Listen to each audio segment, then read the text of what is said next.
I'm Dennis Sheffield from Berry Hill. I just was reelected for my third term as commissioner, but in Berry Hill, there's only 3 commissioners. Every 2 years, we decide who's going to be mayor and vice mayor. What could possibly go wrong?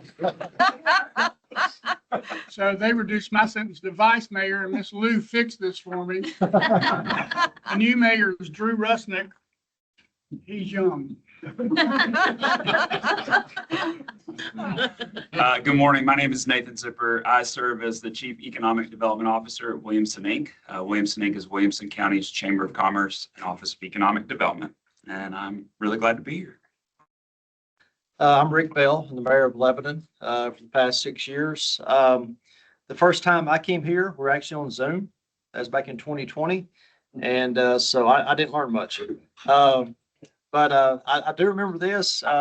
Paige was chair, and Paige, you introduced me as my brother, but I have forgiven you for that. So Lebanon right now, the Tennessee State Fair is going on. So if you want to join several 100,000 of your closest friends, please come to the State Fair. And one more thing about Lebanon as well is that we are home to the terminus of the WeGo Star. We have Vanderbilt Hospital. We have a university, Cumberland University, where I've taught history for 19 years. That's a 4-year university with graduate degrees. The only other city in Middle Tennessee that has that same combination is Nashville. So we lead the way, Mayor.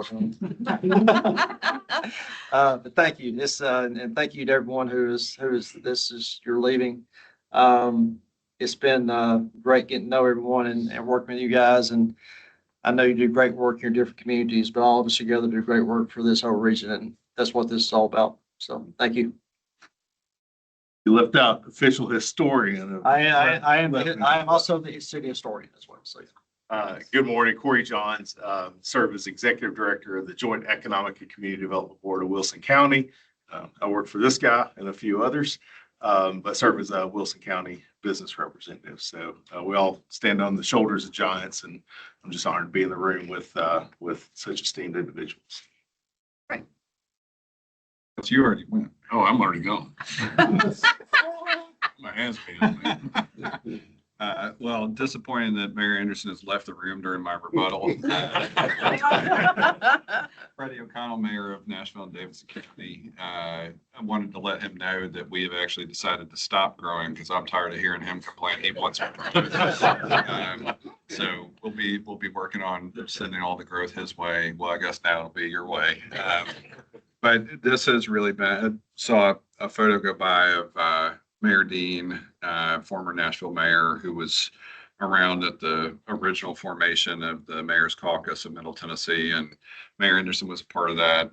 Mayor Moore, you were a part of that. Several other folks that I've had the just good fortune to work with. And I remember when that got kicked off, I had already begun working on transit a little bit, serving on the transit authority here in Nashville. Never could have imagined it would have such long-lasting impact and pulled together so many great people for so many years. And I feel honored to have worked with so many of the people that are pictured on the screen right now, and look forward to continuing to do so. And for those of you in the mid-state region who had become uncomfortable saying the word Nashville out loud, you can just kind of mumble over as you say, hey, I'm part of the Greater Regional Council. Wes Golden, I get to serve as mayor of Montgomery County, going into my 2nd term right now. And I hope none of the outgoing mayors change their phone numbers because I'm still going to call and bug them for advice. Just this morning, I was picking Mayor Anderson's brain about the structure of their fair and fairgrounds because we just broke ground on a Montgomery County fairgrounds. So, yeah, I'll still be reaching out and picking your brains. Lisa. Hi, I'm Lisa Anderson. I'm the mayor of Fairview. And I just want to thank you for all the ones going out for your service, because when I was new here, everybody was so kind and everybody's just so helpful. So I just appreciate everybody doing that. Rogers, I just can't say enough about, the kind of person, Christian, wonderful man he is, and how much he has helped each of the city mayors that work with him. And just so excited about Andy Marshall being our new county mayor. I'm so excited to be able to work for you or work with you on the, the projects and just things for our community.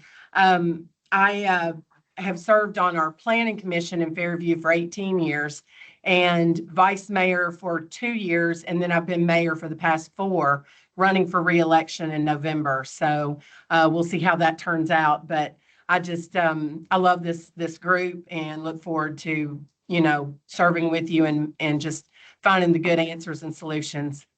Yes, thank you. More? Good morning, everybody, and I only have one big regret about serving on this group, and that is that no one would give me a magic marker this morning to draw a mustache on Mayor Anderson's photo. And I think that GNRC owes Mayor Ryle an apology because they got his high school picture on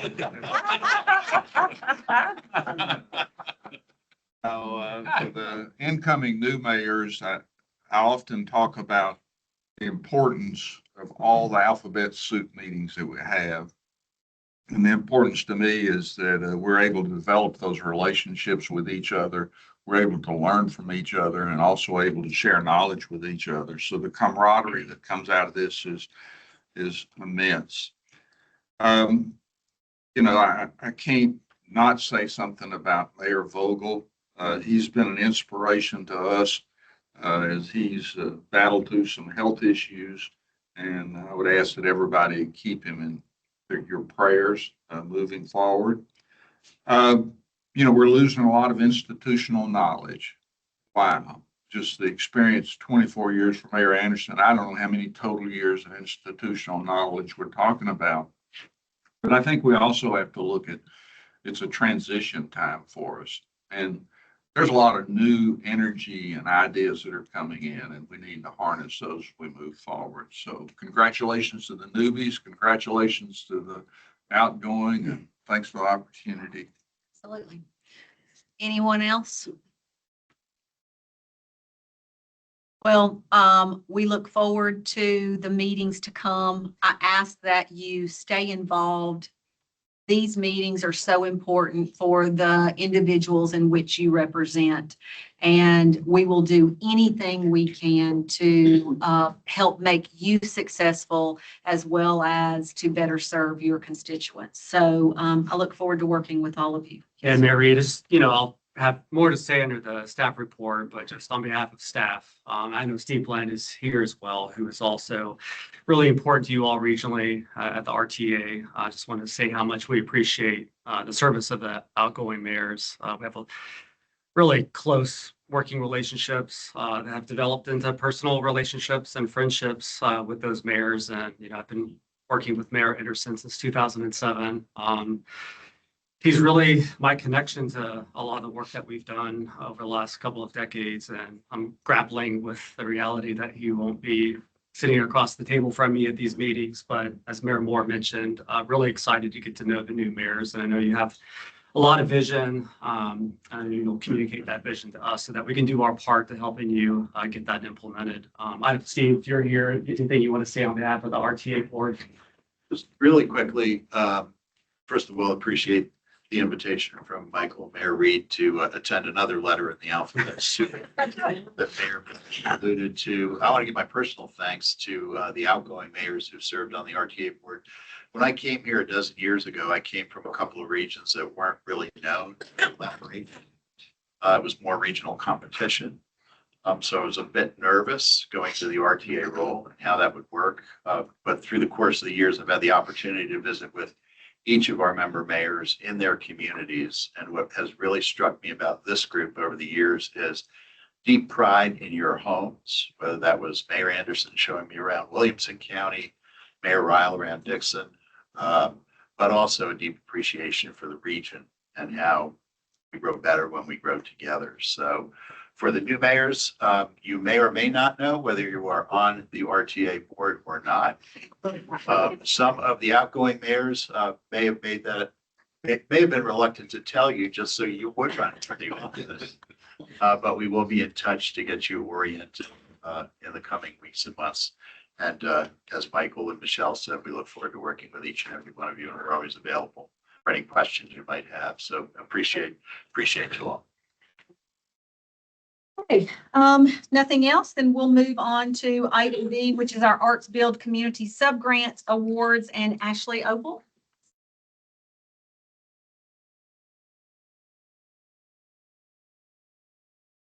Good morning, Regional Council. Thank you, Mayor Reed, for the introduction. My name is Ashley Ogle. I'm a Special Projects Coordinator here with the Greater Nashville Regional Council. I joined y'all back in April to talk a little bit about the Arts Builds Community Grant. So I'm here today to kind of do a recap of what we're looking at for fiscal year 2027. And kind of all the exciting things that this grant has going on. So for those who weren't able to join us back in April, the Arts Build Communities Grant is a grant that GNRC administers on behalf of the Tennessee Arts Commission. We administer it for the Davidson, Rutherford, Sumner, Trousdale, Williamson, and Wilson County areas. The grant is available for nonprofits and local government entities to receive up to $5,000 in non-matching funds for projects that expand access to the arts, address community quality of life issues through the arts, or strengthens the sustainability of local cultural organizations and enterprises. The deadline to apply was July 1st. GNRC received 47 applications this year for that. We're pretty excited about what we've gotten. The full list of awardees is available in your, we ended up awarding 42 organizations with ABC grants. The grants are based off of the scores that they received from a panel review. The panelists were brought in from the different counties that were represented, and they were people from practicing artists, retired artists, college educators, grant administrators, fundraising experts for nonprofits. So really excited about that. It's a total of $140,000, roughly almost $141,000 that are going to the individual organizations. And the awards range from $1,600 to $5,000. I wanted to kind of highlight a couple projects that I'm particularly excited about, including Chatterbird's Nashville Rondalia project. They're going to be commissioning an original piece of Philippine chamber music, as well as the creation of the instruments for the performance. We also have the Murfreesboro Little Theater, which is doing their Soaring Stage series. They're going to be bringing theatrical productions directly to older adults who may not be able to attend these performances on their own. So they're going directly to senior centers, assisted living facilities, and then also Able Voices, Kindred Stories. They're going to be pairing individuals with disabilities with a photography mentor so that they can learn how to express themselves and tell their stories through photography. I think those projects really kind of illustrate a good example of the impact that this grant can have. It allows a lot of these nonprofits and local government organizations to leverage a lot of other funds to receive donations, to engage volunteers, and engage their communities in some really interesting projects. As we look ahead, I encourage you all to stay engaged with these programs, to attend any of the projects that might be happening in your communities, as well as to, kind of connect with some of these nonprofits. And if your communities, either your offices are planning to run any sort of art program, to send them our way for any kind of future grant ABC opportunities. Thank you. Questions for Ashley? Ashley, we really appreciate all of the staff's hard work, those volunteer panel groups that participated, and the Tennessee Arts Commission for their work investing in local art programs. I know we have received some, and it looks like quite a few around this table have as well. So anything else on arts field? Mr. I just also want to thank Ashley for her leadership on this program. We've been doing this for several years now, and she's really elevated the role that GNRC plays in working with volunteer panelists, So making additional connections into communities, but also just putting the spotlight on the nonprofits and the local programs that are being funded. And then when we meet, we're often looking at grant awards that are in the millions, and we're talking about a $5,000 cap. This is leveraging additional funds, but I think more importantly, the cultural and social impact that this is having on communities is as important as a big infrastructure project. So this is really important to us, and I'm really proud of the work that Ashley has done to make it even more meaningful to you all. Great, thank you. Okay, we will move on to item 4C, the Tennessee election results and outlooks. And Michael, you are going to take this to introduce SRG Partners. Yes, thank you. I'll just briefly, most of you are aware, but if you're not, I just want to make sure you're aware that we have Stones River Group on contract. They are our government affairs consultant to us. And what that means really on a day-to-day basis is that they help us track policy making, proposed legislation to allow us an opportunity to engage with you all in sort of analyzing the impact, pro or con, that those actions may take at the state level, may have on us at the state level. And then from time to time, when there's change in policies or legislature that we need to advocate for as a region, they are really helpful in making sure that we're talking to the right folks in the administration and the legislature. So along the lines of just tracking the state of things across the state, we've asked SRG to be with us today to talk about highlights from the recent elections and help us look ahead to what's in store for November. So with that, I'll introduce Tony, who is recently made partner at Stones River Group. So congratulations on that. And floor is yours. Hi, my name is Tony Nicolajad, partner with Stones River Group, and as Michael mentioned, we are the government relations consultant for GNRC and specifically support the advocacy work for the Middle Tennessee Mayor's Caucus. This has been one of my favorite engagements since I joined the firm 3 years ago. Prior to this role, I served in government release administration and had a chance to cross the table from Michael and this group. And I've got to say, both the feedback I had at the time and the feedback we continue to hear is that it's one of the most well-organized, coherent regional organizations that engages regularly with the state. So glad to be here and proud to represent you. Here today to talk a little bit about the who. As we get past the November elections, we'll start to talk a little bit more about the what. So we'll do a legislative preview prior to the next administration taking office, which is going to priorities and how they impact the Middle Tennessee region. A couple of weeks ago, we had the August 6th local general and state primary elections. Biggest top line of the ballot was our gubernatorial elections. Senator Marsha Blackburn won by double digits across with significant high performance across the state. Congressman John Rose, as you all know, thank you. Performed well in his congressional district, and a third-party candidate, quite our money, Fritz, raised maybe $500,000 total, not even, and managed to pick up 23% of the GOP primary. So a real significant indication of kind of where the party is going and what kind of dialogue we're starting to see at the local level. We are starting to see a little bit of a shift in party primary participation. As you all know, we have open primaries, so voters can switch between primaries as their beliefs or values may shift.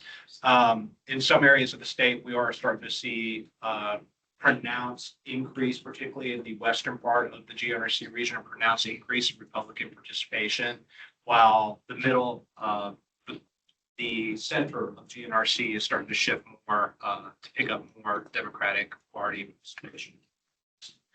On average, we're starting to see a shift, a total shift for the whole GNRC towards the Democratic Party in terms of participation.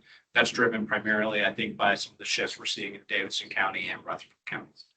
Tony, do you want a question now or you want me to wait? Yeah, jump in, Okay. please. Yeah. So could some of that also be that, at least in Sumner County, I think some of the counties nearby us, there weren't many contested Democrat primaries in the past, whereas there seem to be more now. So the opportunity to participate wasn't there for a lot of voters.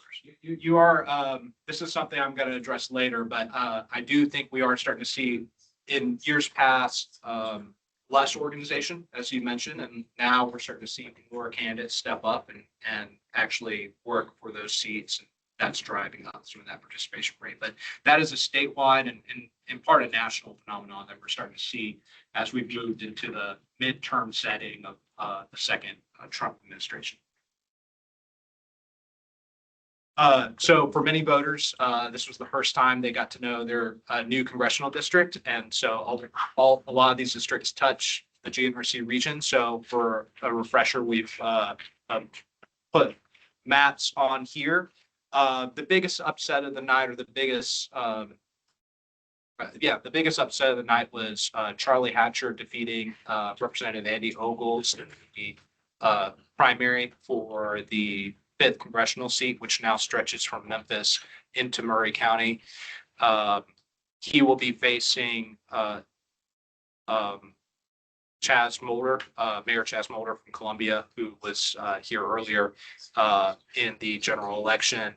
That's expected to be a very competitive race. The partisan lean of that district still leans quite heavily towards Republicans, but given that both candidates will be new to that district, we can expect that to it will be our most competitive congressional race in the state. In the 6th district, State Representative Johnny Garrett defeated Congressman Rose's chief of staff, Van Hillary, former congressman.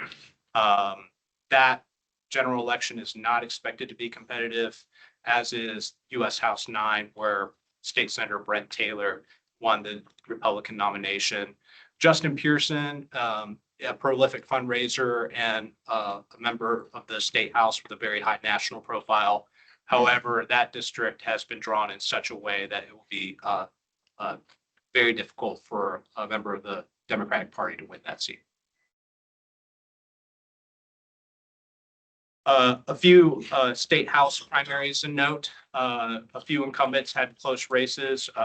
Lee Reeves down in Williamson County had a very close race. He pulled through. Todd Warner down in Marshall and Bedford counties had a close race. He pulled through.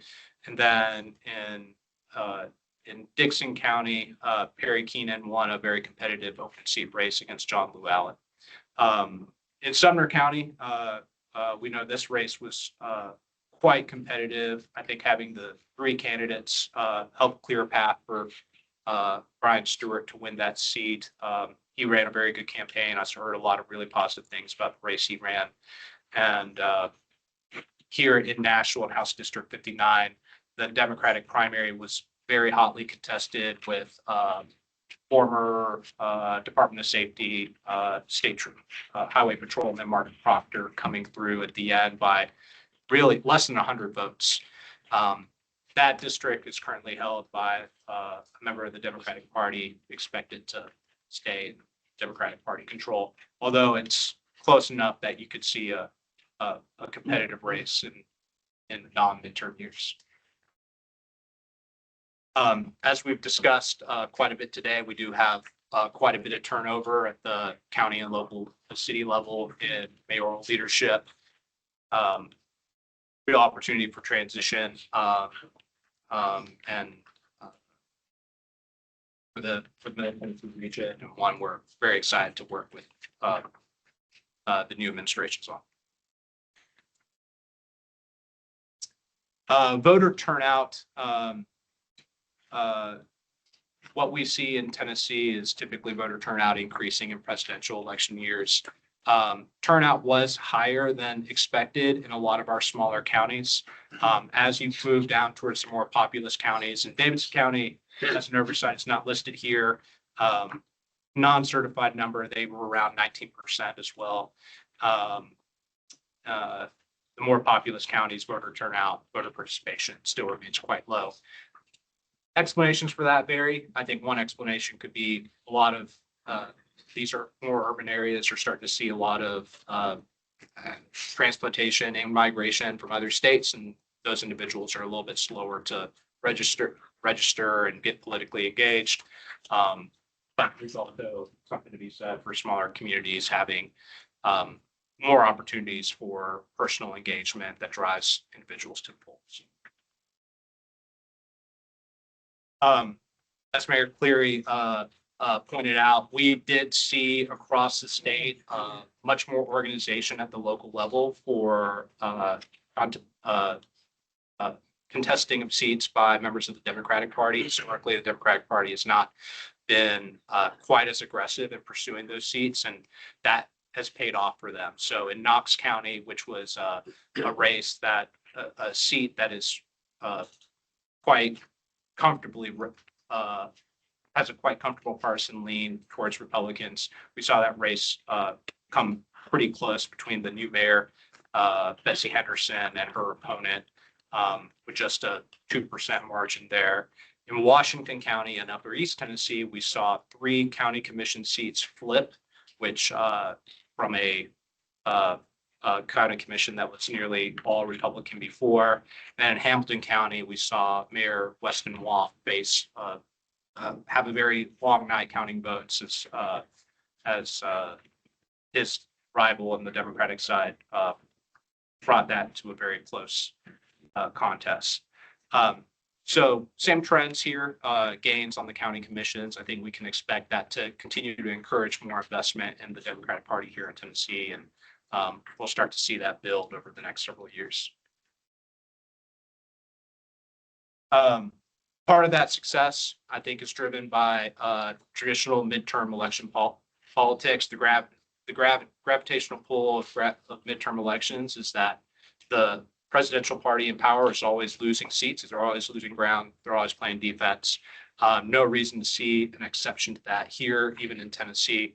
Some of that partisanship moving back in the direction of the Democratic Party, not enough to flip the composition of the state legislature or have a significant impact in the governor's race, but one that we, on the margin are seeing in these local elections start to play a role.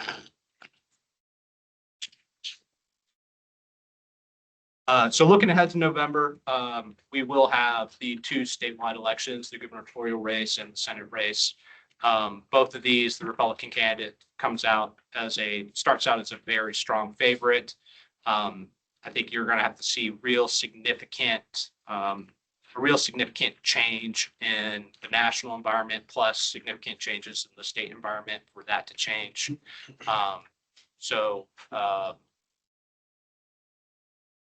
Looking down ballot, where there may be more opportunity for a close contest or some of the constitutional amendments. So as many of you know, here in Tennessee, constitutional amendments are rare. It's quite a lengthy process to get a constitutional amendment on the ballot. It must pass 2 different general assemblies by a simple majority, a supermajority, and then it is placed on the ballot for consideration along with the gubernatorial election.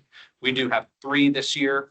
One is 2 are around criminal justice reform.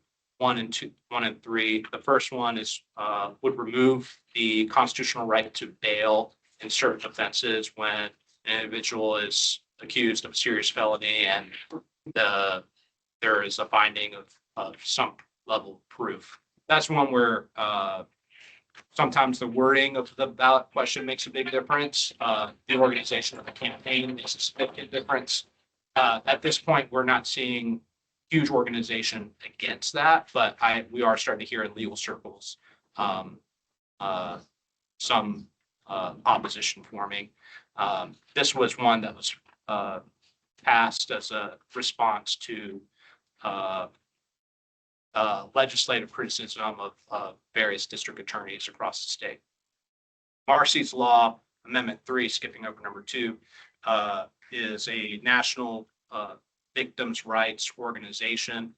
They've worked across the country to support the codification of certain procedural rights for victims of crime. So right to notice, right to participate, right to make a statement. Practices that are often considered best practices, but not necessarily codified as a legal or statutory right. And then for this group, most importantly, Amendment 2 related to property taxes. You probably get a lot of questions about these from constituents. This came out of really some legislative historian discussions that where in 1949, when Tennessee moved from a state that was assessing personal and property tax to fund its state operations to a sales tax, they repealed the state property tax, but the right or the constitutional right to assess state property tax still exists. So this will be an amendment to permanently ban the state of Tennessee General Assembly from ever enacting a state property tax. It in no way impacts the ability of cities, counties, local administrators to assess or impose a local property tax.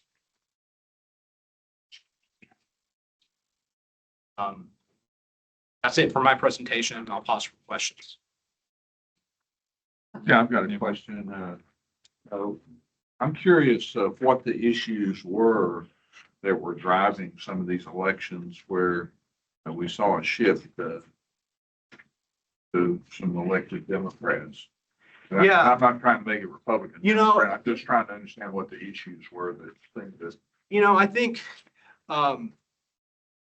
every race and every candidate's different and unique. So it's really hard to paint with a broad brush. But I will say, particularly with immigration, particularly with changes and shifts in the nature of the Republican Party, and somebody call it like the evolution of the Republican Party is changing from the way it was 8 years ago or even 4 years ago. I think you're just starting to see more opportunity for people to change their mind. People are genuinely becoming more open-minded.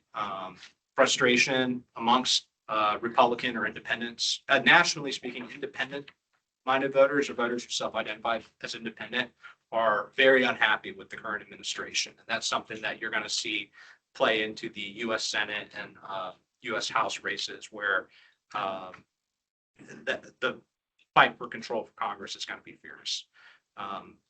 You start to see, I think, local candidates were able to capitalize on that, able to find issues that spoke to them. And I think sometimes, you know, there's a sense of balance that voters may want to bring where they see we have a supermajority legislature, we have a Republican governor, maybe I'll try, you know, at the local level, this person, maybe I'll be more open-minded to, you know, someone of the other party this time. Other questions? I can indulge in two questions. First is just general voter turnout. What are the factors, or it stinks? Nobody comes out to vote. These things are decided by like 10 votes. And I just don't know if you're in your profession, in your line of work, if that's something you see, things that drive that, or I'm just generally curious, I guess. Yeah, you know, I think it's something that has challenged a lot of folks a lot smarter than me across the country for a very long time. You know, my personal experience is that voter participation tends to go out when people are angry. And right now, where the economy is feeling somewhat stagnant nationally, but growing in Tennessee, jobs are good, people are relatively satisfied, content. I think you're less likely to see that motivation to come out. And that, you know, unfortunately gives politicians sometimes bad incentives to come out and say, well, what will make some people angry? What can I say that will inflame the passions to get people motivated to come out to vote? Of course, that never happens at the local level. You never experienced that. So, but I know that is a factor, at least in Tennessee. Other question is just July 2028, come to my house and give this presentation. It's very, very helpful. I'd appreciate that. So I'm at this, I'll give my address, come to this exact presentation. This is very, I love this actually, just to go break down these issues and stuff. Right, your service. Well, Madam Chair, I also want to, again, thank Tony and Chris Koppel, I believe was here earlier. Is he still in the room? For all the work that you do. You know, we're not a partisan organization. We don't think about things in terms of the parties. But I know it's difficult to find this information in one place, so aggregating it so that it's useful to you is really important to us. But in the end, what we're trying to do is identify who it is likely we're going to be working with once they get elected into office. We want to make sure we're prepared to work with anybody. So knowing kind of where we're headed as a region, as a state is really important to us. And again, I just want to make sure you're aware that SRG is a service to you all. So if you need to reach out to Tony, Chris, Mark, or any of the partners at the organization, feel free to contact me and I could put you in contact. Again, our role with them is just to make sure that there's a common collective voice of the region when it comes to making sure that state policies and statutes are working for you and not getting in your way. So I appreciate you being here, and I'm turning it back over to you. If I could, this has nothing to do with the election, but property tax, this murmuring about a special session on property tax. Yeah, that's a really great question. I have not heard much from members of the Senate of an appetite on that. I've heard really what you've heard on the House side, some frustration on property taxes. I think given the number of special sessions that this General Assembly has had and the timing of the general election, it'll be difficult. It's not impossible. Special sessions can be hashed out over a weekend between leadership and the governor. But I have not heard much from the other partners that would need to be involved in that, expressing support for that idea. Joe, I talked probably about 6 months ago that Hendersonville passed a resolution opposing a cap on property tax. And we made it very clear that this is a Republican effort to defund the police. That's what happens, is because most of our biggest department is police. And if you take away my opportunity to raise taxes, it's going to impact public safety. Yeah. And that's something, in our time partnering with the mayor's caucus, that is a frequent item on the agenda when we do our advocacy day on the Hill and outreach on your behalf. We should expect, even if there is not a special session, that will be an issue that comes up in the next General Assembly. Other questions? Thank you, sir. Yeah, thank you all so much. Item D is the Local Government Awards Program. This is one I'm really excited to see the return of, and it is the recognition of programs to honor great work that's being done at the local level. So, Michael. Thank you, Madam Chair. I know we're getting to time and many of you are going to bail soon, so I'll be brief here, but we're very excited to announce the return of the Local Government Awards. One of the cool things about working at GNRC, we're out in our communities all the time, and it's just a tremendous honor to go into city halls and county courthouses and see the recognition that you've all received from your peers across the region and those plaques that are hanging on many of your offices, recognizing you for the local government activities that you're responsible for, just generating best practices and lessons learned for the rest of us. So we're announcing the return of the awards. We're planning for an award ceremony on the evening of April 7th at Woolworth in downtown Nashville. Really excited about the experience that you will get by attending that event. We'll have 7 program award categories. You can see them there on the screen, recognizing different functions of local government. And then amongst the applications, we'll have 3 grand awards. So you'll apply for the program award, and then we'll select program award winners, but also recognize 3 grand award winners for vision, collaboration, and impact.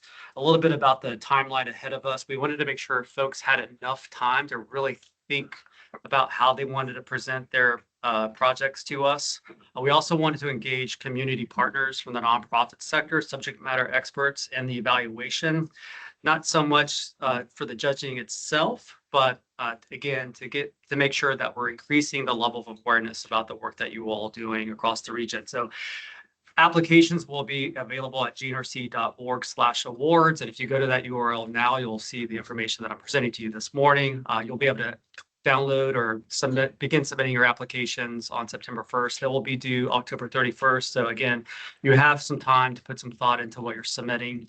This time around, we will go through initial judging for preliminary, to determining finalists for each of the categories. So finalists would be announced January 4th, which would also be the date that the event registration opens for that April 7th event. And then we will invite the finalists to submit full applications during that January, February timeframe. We want to spend enough time with each of the finalists to make sure their projects are showcased at the event. So there'll be a lot of multimedia elements to bringing to life the projects that you're working on. And then the winners will be announced live at the event on April 7th.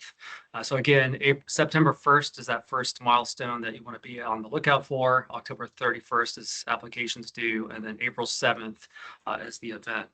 While we're talking about the local government awards, I also want to remind everybody we have another awards ceremony that we do each year, most recently in December at our partner appreciation and awards reception. These are what we call our regional excellence awards that recognize individuals or organizations working at a regional scale. So I'm going to give you some information about that as well. Again, there's 2 awards programs I want you to be mindful of. The partner appreciation reception has been announced for Thursday, December 10th. The evening will be at Nissan Stadium again. Maybe one of the last events that occur in the building before the new building opens next door. There are 4 award categories for this event that we recognize each year: leadership, achievement, collaboration, and our legislator of the year. And you can see there the award recipients for 2025 on the screen.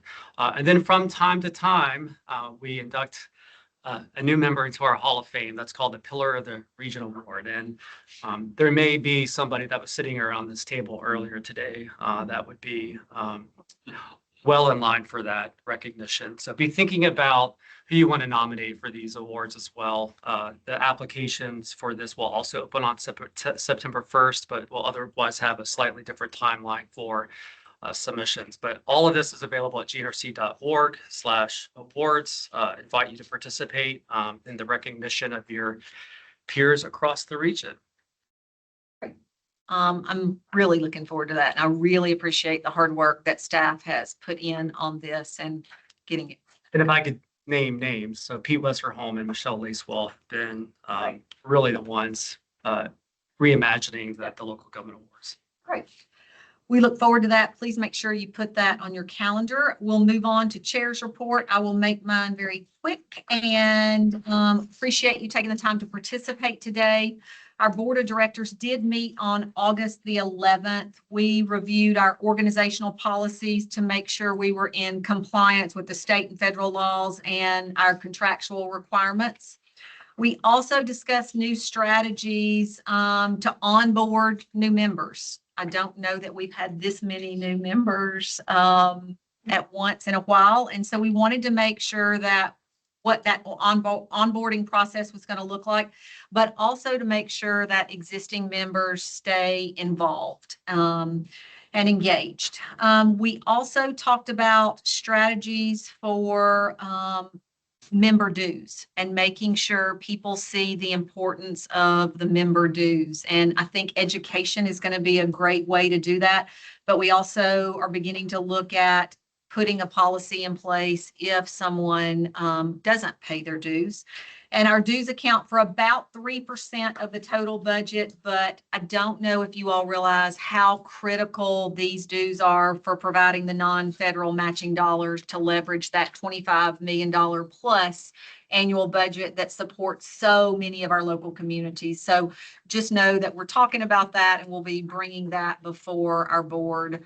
I do want you to know that less than 1% of dues go unpaid each year. So it's not like that it is a huge issue. I'm excited about the upcoming year. I hope that each one of you will make a choice to come back for our next meeting. We all have things on our schedule, but I hope you will find the importance of this board. Last thing is Michael for director's report. Thank you, Madam Chair. As we look ahead to upcoming meetings, I have those on the screen, but the big reminder here is gnrc.org/calendar for all of our meeting dates for boards and committees or roundtables. We're a very complex organization. There's a lot of different ways for you and your staff to be involved in what we do, and it could be a lot. So if gnrc.org/calendar doesn't work, just email me and I'll make sure you get to the right place on time. But we do have in this room next week the Tourist Development Roundtable meeting where your tourist development directors and local destination management organizations will convene to brainstorm with each other. That's the next meeting in this room. The next meeting of this regional council body is October 21st. Before then, though, I do want to point out that the next meeting of the Transportation Policy Board, which is typically the third Wednesday of the month, has been moved to the fourth week, so September 30th. So if you're on the Transportation Policy Board, please make a note of that change in date to the fourth week. That'll be announced through the emails that go out, but just go ahead and plan ahead for that. Lastly, for the new members, I can't wait to get out with the team and introduce ourselves and what we do to support your community, to understand your vision so that we can do our part to help make you successful in your tenure, however long it is. And lastly, I did want to just mention a couple of things. We're just really pleased to be Monday night, Spring Hill voted to engage GNRC on an update to their comprehensive plan. So Mayor Fitter, thank you for this opportunity. Work with you and your local residents and businesses to think about the future. I know Smyrna recently has asked us to help them with capital improvement planning on the transportation side so they can be more strategic in implementation while they're waiting around for the big grants out of TDOT. So I really appreciate those voluntary decisions that you make to engage our organization and the work that you do locally. And then I want to plug September 1st. We have a huge kickoff event.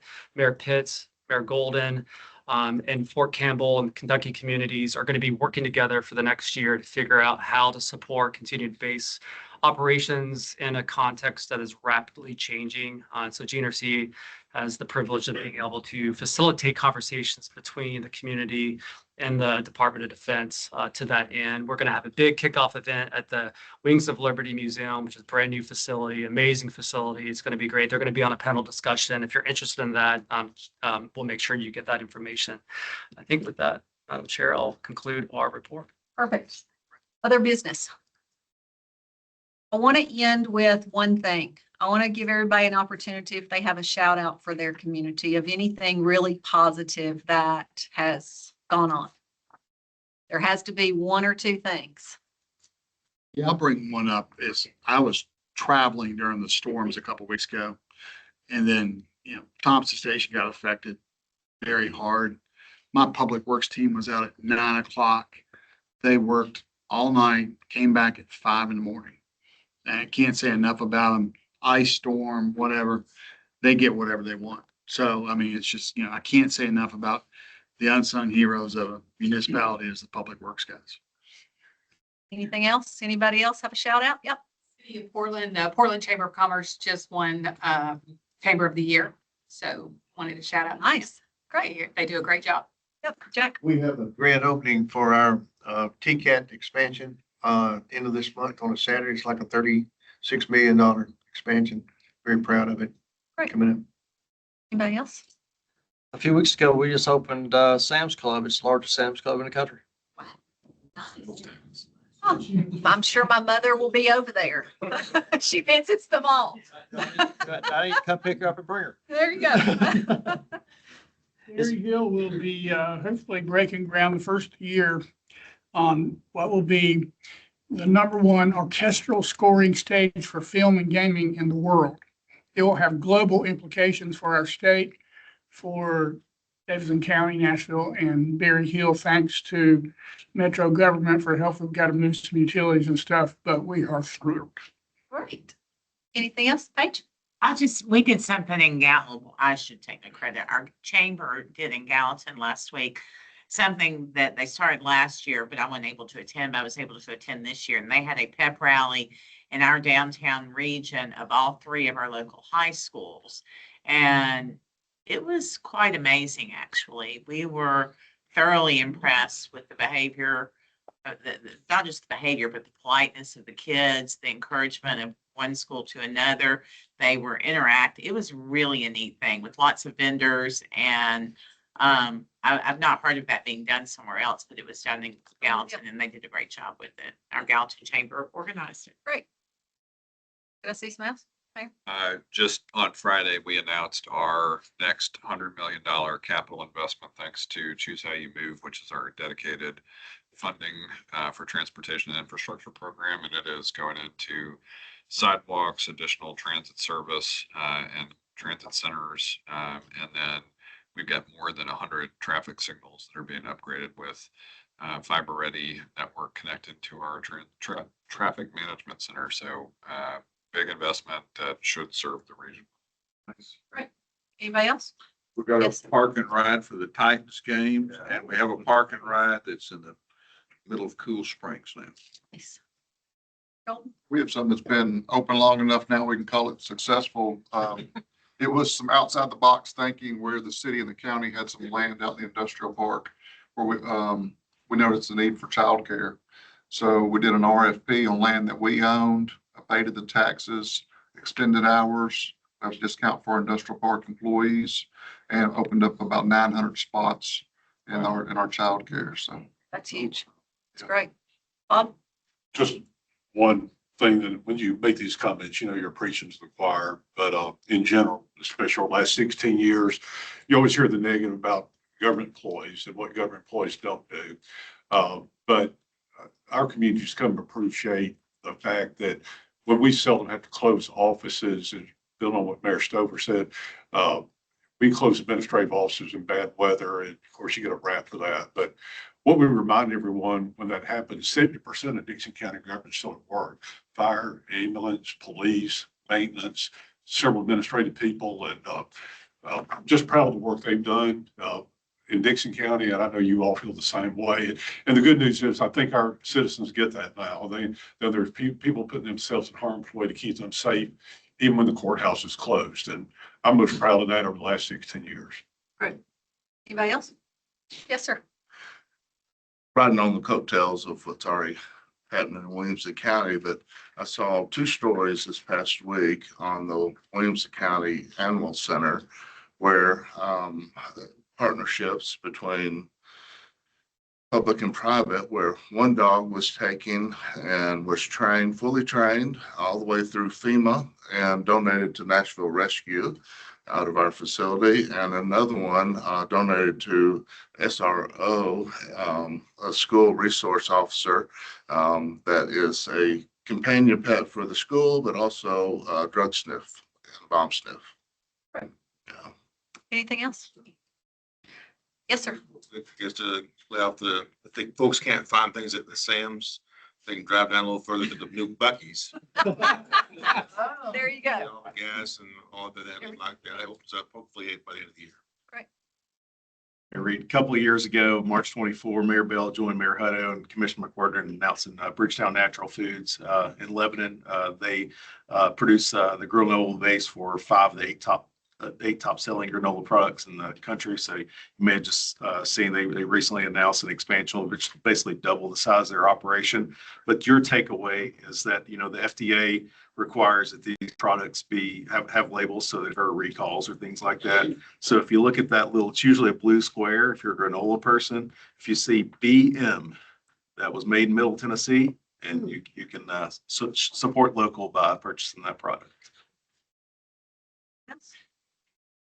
I want you to remember you do good things. Your staff does great things too. And we're going to try to make sure each meeting at the end, we point that out because I want you to leave here feeling good about what we're doing. So anything else for today? Do I have a motion to adjourn? Leave your name tags on the table. That's right. Yes. Let's look at you.